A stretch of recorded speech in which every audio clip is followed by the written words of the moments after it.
সংগ্রামী বন্ধুরা আমার, আজকে আমাদের যে দাবি, এই দাবি শুধুমাত্র আমরা যারা ব্যানারের সামনে দাঁড়ানো আছি আমাদের দাবি নয়, আপনারা যারা সামনে দাঁড়িয়ে আছেন আপনাদেরও একই দাবি। কারণ হচ্ছে আজকে সকালে আমার বিশ্বাস যে আপনারা এখানে যারা এসেছেন সবাই ঠিকমতো নাস্তা করে আসতে পারেন নাই। আপনারা এই শীতকালে সকালবেলা অনেকেই গরম পানি দিয়ে গোসল করে, সকালে তো রান্নাই করতে পারে না, গোসল করবে কিভাবে? তো এই যে গ্যাস সংকট, এই গ্যাস সংকটের প্রতিবাদে আমরা বাংলাদেশ লেবার পার্টি মনে করেছি যে আমাদের তাৎক্ষণিকভাবে এটার প্রতিবাদ জানানো নৈতিক দায়িত্ব। কারণ আমরা বাংলাদেশ লেবার পার্টি আমরা আনারস মার্কায় নির্বাচন করছি। আমরা যখন জনগণের কাছে যাই, জনগণ বলে যে আপনারা আমাদের জন্য কি দাবি করেছেন। আমরা তো আজকে গ্যাসের অভাবে রান্না করতে পারি না। আজকে গ্যাসের যে দাম, সেই দাম আকাশচুম্বী।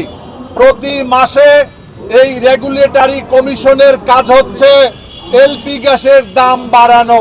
ভরসা পেতে নিজেকে হতে হয় পাতের মতো দৃঢ়, ঠিক যেমনটা জেরুসালেম। এলপি গ্যাসের দাম বাড়ানো, বিদ্যুতের দাম বাড়ানো, এগুলাই হচ্ছে রেগুলেটরি বোর্ডের কাজ। তারা কখনো দাম কমানো তাদের কোনো দায়িত্ব নয়। যার কারণে আমরা আজকে রাজপথে দাঁড়িয়েছি। বন্ধুরা, আপনারা জানেন যে এই যে এলপি গ্যাস এবং এই যে পরিবহনে গ্যাস ব্যবহার করা হয়, এই দুইও গ্যাসের একই জিনিস। যখন এটা গাড়িতে ব্যবহার করা হয় তখন বলা হয় এলপিজি, তখন তার লিটার হচ্ছে 59 টাকা। আবার যখন এটা রান্না কাজে ব্যবহার করা হয় তখন সরকার নির্ধারিত দাম হচ্ছে 114 টাকা। একই দেশ, একই জনগণ, একই সবকিছু, কিন্তু দাম বেড়ে গেল ডবল। আমরা কিছু জানলাম না, কিছু বুঝলাম না। এই গ্যাস যখন বোতলে ভরে, যখন ডিলারদের মাধ্যমে সাধারণ মানুষের কাছে বিক্রি হচ্ছে, সরকারের দাম বাড়িয়ে করেছে 1306 টাকা, কিন্তু বিক্রি করা হচ্ছে 2200, 2300, 2400, 2500 টাকা করে এই গ্যাসের দাম বিক্রি করা হচ্ছে।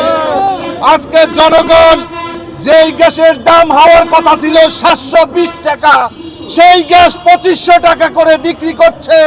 অন্যদিকে জ্বালানি মন্ত্রী তার এই উপদেষ্টার পদে বসে আছে।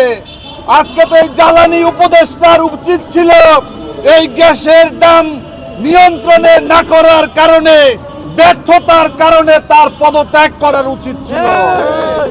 কারণ আজকে আমাদের কেউ পদত্যাগ করবে না।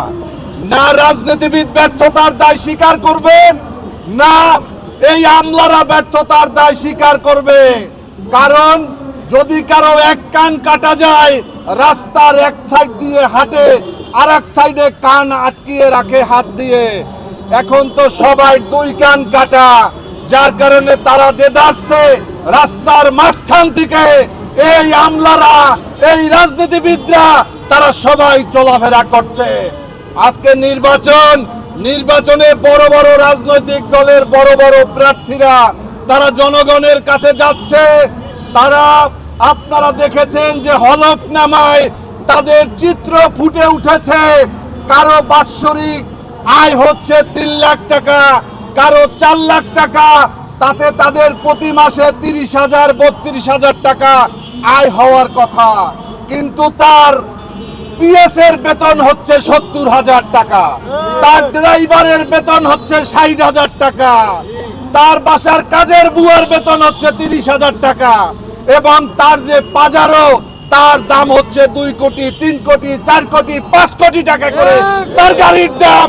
তাহলে এই যে জনগণের সাথে প্রতারণা, এবং আগামী কয়েকদিন পরে তারা এই জনগণকে ধোঁকা দিয়ে ভোট নিয়ে তারপরে পার্লামেন্টে গিয়ে তারপরে আগামী নির্বাচনের সময় আবার তারা, আপনারা শুনবেন, এই মিডিয়ার বন্ধুদের কল্যাণে তাদের ইনকাম বেড়েছে 1000 গুণ, তাদের ইনকাম বেড়েছে 5000 গুণ, তাদের নিজের চেয়ে বউয়ের সম্পদ 2500 গুণ বেশি।